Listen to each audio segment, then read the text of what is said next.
Convidamos ele, cirurgião plástico, Dr. Marcelo Olivan. Bem-vindo mais uma vez. Tudo bom, bem? querido? Como é que Boa você tá? tarde. Tudo certo. E pensando sempre, a gente tem sempre que ajudar. E eu acho que quando a gente fala de cirurgia plástica, é uma coisa séria, é uma decisão importantíssima. E aqui a gente está falando de qualquer cirurgia plástica. Exato. É uma mudança na maneira como você vai se enxergar daquele dia em diante. Agora é uma época que começa a aumentar, né? Começa a aumentar a procura e começa a aumentar os pacientes querendo fazer a cirurgia plástica nessa época de inverno. Então é sempre bom a gente esclarecer algumas dúvidas. Eu acho, inclusive, que a nossa primeira pergunta é essa. Vamos colocar na tela já para já falar a respeito disso, desse momento, dessa estação que a gente está vivendo. Na tela, primeira perguntinha, então. É melhor realizar cirurgia plástica no inverno?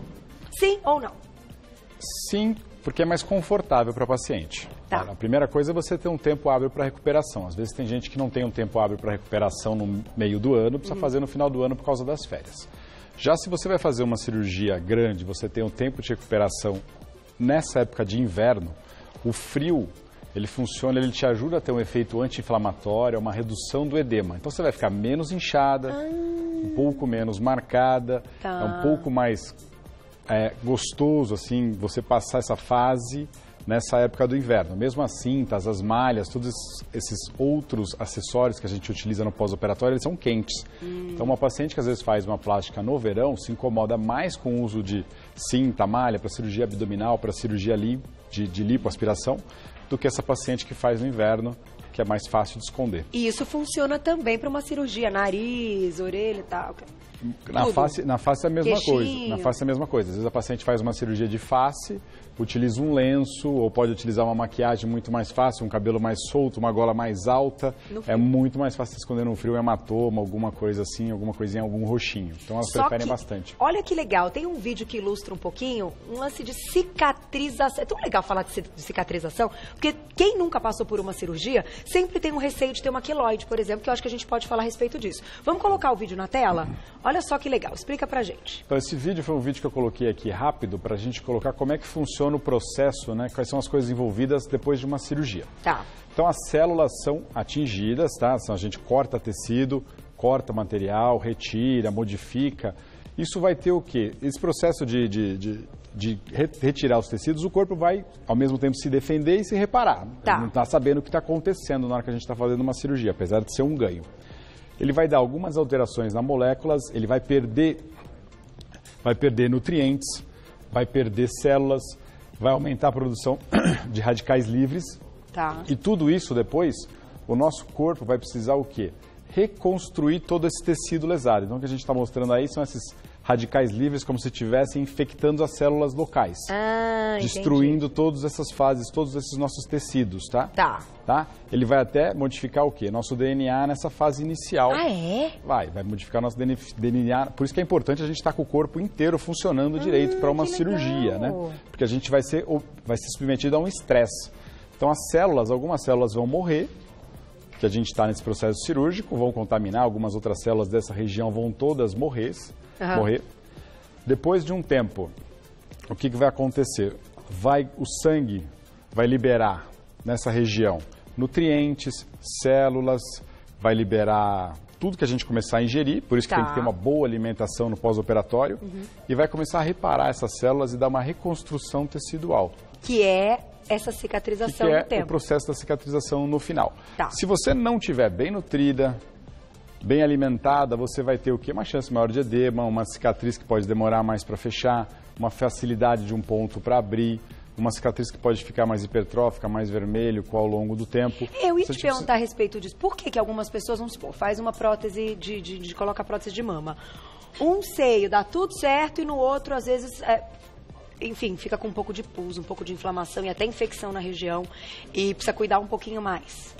É que assim, às vezes, numa prótese de mama é difícil até a gente ter algum problema assim, mas numa mamoplastia a área do corte é muito grande. Então você ter algum ponto com uma pequena contaminação de bactéria da pele é possível. Pela retirada. Muito mais pela retirada da pele. Não para colocar a prótese, entendi. É muito mais uma retirada de mama que você pode ter. Numa cirurgia de prótese de mama é bem difícil. É mais difícil, entendi. Porque então, pode ter uma pele contaminada. Pode ter uma pele, não uma pele contaminada, mas no pós-operatório, quando a gente corta, a gente faz uma quebra da barreira da pele.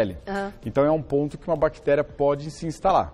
Por isso que a gente, paciente, tem que ter alguns cuidados, principalmente na cicatrização, no banho, lavar bem a ferida. Eventualmente, eu gosto bastante de utilizar pomadas que são bacteriostáticas, ou seja, não deixa a bactéria se proliferar ali naquela ferida. Legal. Porque uma bactéria naquela ferida pode abrir ponto e pode deixar uma cicatriz mais feia no futuro. E daqui a pouquinho, perguntinhas do público, @VocêBonitaTV. Vamos para a próxima, então. Olha lá. Tudo que você queria perguntar para um cirurgião plástico é hoje, hein? Na tela. O que devo levar em consideração na hora de tomar a decisão? Nesse momento, vocês, além de cirurgiões, são um pouco psicólogos, amigos, enfim. E precisam ser coerentes, né, com a paciente. Primeira coisa, se essa cirurgia é um impulso, por exemplo, eu acordei de manhã e quero mexer no olho. Não. Tá? Não é uma cirurgia de impulso. A gente tem que pensar assim, há quanto tempo você tem uma queixa, o quanto essa queixa está afetando o seu estilo de vida, Tá. e quanto que vale a pena você ser submetido a um procedimento cirúrgico, quanto que vai valer, qual que é o ganho da melhora. Não adianta você acordar de manhã, sua amiga falou, você está meio caída e você quer fazer uma cirurgia. Não é assim que a gente funciona, a gente precisa ter uma avaliação da paciente nesse sentido. Então calma, veja bem o que você vai fazer, porque a cirurgia é definitiva. Não é uma coisa que depois você pode voltar atrás. Então, e a pessoa estranha muitas vezes, a própria prótese, assim, é algo que a pessoa estranha. Mas tem um relato de amigas que olham assim falando, ai, né? Durante um tempo notam algo estranho. Com tanta informação. Embora bonito, claro, fica sempre muito bonito. Com tanta informação que a gente tem hoje, normalmente os pacientes já chegam muito mais orientadas, principalmente para prótese. Já sabe tamanho, já sabe modelo, já escolheu alguma coisa, já viu alguma amiga. Então é um pouco mais fácil. E já tem uma ideia do que vai ficar o resultado final. Exato, tá ficando um pouco mais tranquilo pra gente. Mais uma perguntinha, olha lá, daqui a pouquinho perguntinha do público, @VocêBonitaTV na tela. Vamos ver. Quais exames, então, a gente tem que fazer antes de uma cirurgia? Isso é muito importante. Isso é muito importante. A gente tem que estar bem fisicamente. Lembra que a gente contou que o nosso corpo vai ser atingido por um trauma grave, que é uma cirurgia. Então a gente tem que estar bem. A gente tem que estar bem nutrido, bem alimentado, o coração tem que estar funcionando bem, o pulmão tem que estar funcionando bem. O que a gente vai avaliar? Isso. Então são exames de sangue, tá? A gente vai fazer uma avaliação do pulmão, para ver se não tem nenhum problema, se o pulmão está funcionando direito, e a gente vai fazer uma avaliação cardiológica. Aí, para cirurgias específicas, por exemplo, mama a gente vai ter que fazer exames da mama, para ver se não tem nenhum nódulo, nenhuma lesão suspeita, nenhum tumor, que a gente precisa fazer uma investigação a mais. Tá. E se paciente que não tem doença nenhuma, se você já tem uma doença prévia, supor, você é diabético, você tem um problema na tireoide, você tem um problema no rim, a gente vai mandar às vezes para algum colega, para ele ver você, avaliar e ver se você está liberado para esse procedimento cirúrgico. Porém, uma possível anemia ou leve anemia já é algo que contraindica a cirurgia plástica? Depende muito de qual a cirurgia que vai fazer, por que você tem essa anemia. Tá. Uma pequena anemia, às vezes que você vê que essa paciente é mais porque é vegana ou vegetariana, não come muita carne, por exemplo, uma prótese de mama, não vai ter muito sangramento, não vai ter muita alteração. Se essa paciente, não, eu não tenho nada, eu como tudo, me alimento super bem, e estou com anemia, está acontecendo o quê? Sua menstruação, você tem um fluxo muito grande, por que você está perdendo tanto sangue? Por que tem alguma coisa alterada? Aí a gente vai investigar. Depois que investigar, a gente passa para o procedimento cirúrgico. Eu vou deixar 2 perguntas para você, porque essa é boa. Na tela primeiro, olha lá, e na volta perguntinhas do público. É importante estar no peso ideal antes da cirurgia? Claro, aí estamos falando de cirurgias como lipoaspiração, né? Como abdominoplastia e tal. E uma curiosidade, na verdade, existe indicação de antibiótico preventivo antes da cirurgia para que essa pessoa entre e já esteja num combate de possíveis bactérias? É uma indicação o uso de antibiótico antes de uma cirurgia, se ela for muito longa, se ela for uma cirurgia, enfim, maior? Não, em nenhuma cirurgia a gente usa antibiótico profilático, tá? O único lugar que existe essa utilidade de antibiótico profilático são os dentistas para tratamento de dente. Tá. Quando que começa o antibiótico? Quando incisa a pele. Então, quando a paciente está na sala de cirurgia, a gente vai começar o procedimento, aí sim o anestesista já faz uma indução, uma dose de antibiótico endovenoso. Antes, não. Não tem a mínima indicação de você utilizar antes, porque você não está combatendo nada, você não está com bactéria circulando, não tem a mínima necessidade de você dar antibiótico, você só vai aumentar a resistência. Tá, então tá aí, gente. Tirando dúvidas, mas o dentista então usa, é verdade. Mas ele sim, ele é um pouco diferente, ele pode ter um forro no dente e isso para o coração. Então ele já previne antes. Ah lá. Ele sim tem Talvez eu tenha feito essa pergunta porque eu me lembrei de alguma coisa ligada à parte bucal. Vamos lá. Perguntinha que a gente deixou a respeito do peso. Será que a gente tem que estar no peso ideal antes da cirurgia, sim ou não? Sim Tem que estar muito próximo. Essa pergunta é excelente, talvez seja a maior frustração de consultório, quando eu pego uma paciente e ela vem e me pergunta assim, posso operar já? A gente é imediatista, Carol, a gente quer cada vez mais as coisas para ontem. De repente a paciente vem e me pergunta, não, mas eu já quero operar, eu vou perder peso depois, eu não me importo, depois eu emagreço, eu vou para academia, eu vou mudar a alimentação, mas o que acontece? Nosso corpo é uma máquina, é um organismo vivo, tá? Então, à medida que você perder peso, a sua pele vai mudar, a elasticidade da sua pele vai mudar, a gordura vai mudar. Se eu te opero acima do peso, muito acima do peso, e depois você emagrece, a gente perde resultado cirúrgico. Tá. Por quê? Normalmente você vai sobrar pele. Por exemplo, se eu operei uma mama e depois você me perde 10 quilos, essa mama cai. Não adiantou nada. Aí depois você vai falar assim, perdi 10 quilos, eu tenho que operar a mama de novo. Se você opera face, opera o olho, não só lipoaspiração ou abdominoplastia, como você comentou. Todas as cirurgias você tem que estar próximo do seu peso ideal. Tá. Se você opera muito longe e emagrece, o resultado cirúrgico, a perda do resultado, a estética é comprometida. E tem um monte de gente que fala exatamente assim, não, deixa, eu vou comer tudo, não. Aí eu vou lá e faço a cirurgia plástica, já recalchuto tudo, não fala assim? Exato. Dá recalchutada? Esse termo, já ouvi. Esse é perigosíssimo, porque aquele conceito, vou fazer lipo para emagrecer. Chega na terceira, quarta lipo, não, quero fazer lipo para emagrecer. Só que você não está mais engordando, você está engordando muito o quê? Intraabdominal, está ganhando braço, peito, coxa. E o que isso vai te trazer? Vai te trazer problemas de saúde no futuro. São gorduras que podem te causar uma diabetes, um infarto, um problema cardíaco, um AVC. Então tem que estar no peso ideal e manter esse peso ideal. Tá aí. Perguntinha do público agora. Vamos ver? Vai mandando pra gente, @VocêBonitaTV. Um beijo, Júlia. Obrigada. Que foto linda. Ai, adorei. Já tive vontade de fazer cirurgia plástica no nariz, mas algumas pessoas dizem que ele é proporcional ao meu rosto.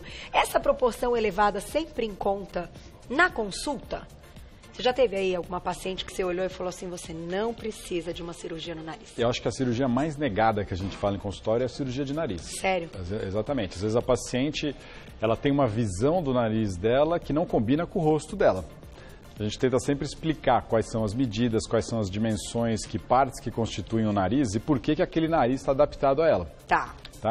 A cirurgia de nariz acontece muito isso mesmo. Então vocês têm que ser super sinceros, falar. Não adianta. Não tem indicação. Não adianta você ter um rosto um pouco, traços mais fortes e eu fazer um nariz, vir me pedir um nariz de Barbie. Não vai combinar. Ela pode ficar super feliz com aquele pedacinho do nariz do rosto dela, mas o rosto dela vai estar feio. Não, e vai ficar artificial, não quem olhar para ela vai achar que tem alguma coisa estranha, aquele nariz não está combinando. Tá aí, então, fez bem, né? Ficou pensando e tal, mas de repente consulte, né? Para ter aí uma opinião final de um profissional. Vamos para mais uma perguntinha aqui, lá de consultório. Peraí que eu não tô aqui. Não tá aqui. Devo mudar minha alimentação antes da cirurgia? É comum chegarem, assim, então, pacientes que estão com a rotina totalmente alterada e fazendo tudo errado? Lembra que a gente comentou que o corpo é uma máquina e que a gente vai precisar de ingredientes bons. Se eu passei um mês inteiro comendo errado, só comendo gordura, porcaria, não me alimentando direito e vou ser submetido a um procedimento cirúrgico, eu não tenho estoque de um alimento bom para esse processo de recuperação. Então é claro que, primeiro, não é para, já que eu vou operar, vou fazer tudo antes, porque depois eu vou operar, não vou poder fazer mais nada. Não, você já tem que se acostumar antes para chegar na cirurgia preparado. E você tem que estar com seus minerais, suas proteínas, tudo bem nutrido, num nível bom, para a recuperação desse processo cirúrgico. Então a alimentação ideal, além de ser sempre, né, uma pergunta que deveria ser sempre, mas principalmente começar antes da cirurgia, sim. Vocês têm aí um hábito de repente, trabalhar, de forma multidisciplinar, ou com nutrólogo ou nutricionista, para adequar o cardápio dessa pessoa? Porque muitas vezes você tem a vontade de fazer cirurgia, tem a indicação, tá tudo bonitinho, só que de fato precisa perder o peso e mudar a alimentação. Agora, sozinho, a gente sabe que é difícil, né? A paciente vai no consultório, eu não falo para ela, olha, você tem que emagrecer e manda ela embora. Na realidade, você vai emagrecer, eu já vou começar a te dar uns exames, esse profissional eu vou te recomendar para você ir atrás. Você começa com esse profissional, daqui um mês você volta comigo, vamos te reavaliar. Entendi. À medida que você for perdendo peso, a gente programa a sua cirurgia. Então eu acompanho junto, eu encaminho para algum profissional mais especialista nessa área, que vai colocar em ordem essa paciente, vamos dizer, e depois ela vai voltando comigo até chegar ao ponto de fazer a cirurgia. Às vezes não faz. Porque ficou tão bom que não precisa mais. Então, emagreceu, aí já ajudou.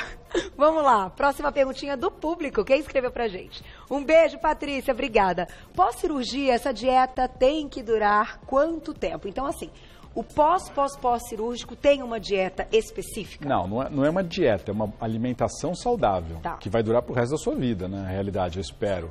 Você vai parar de comer carboidrato, vai parar de comer gordura, coisas que aumentam a insulina, que aumentam o acúmulo de gordura, que aumenta a flacidez da pele e vai passar a se alimentar sempre com produtos muito mais saudáveis que vão te manter tanto o resultado cirúrgico como a qualidade da sua vida. Então, você vai manter para sempre isso, né? Espero. Tá aí. Então, pós-cirúrgico, no caso de uma cirurgia plástica da parte estética, não tem uma dieta, não é uma cirurgia porque teve aí um problema de saúde, uma cirurgia de emergência gástrica, que você tem que fazer, reduzir o estômago, tem alguma dieta progressiva. Não, é uma dieta normal de qualidade.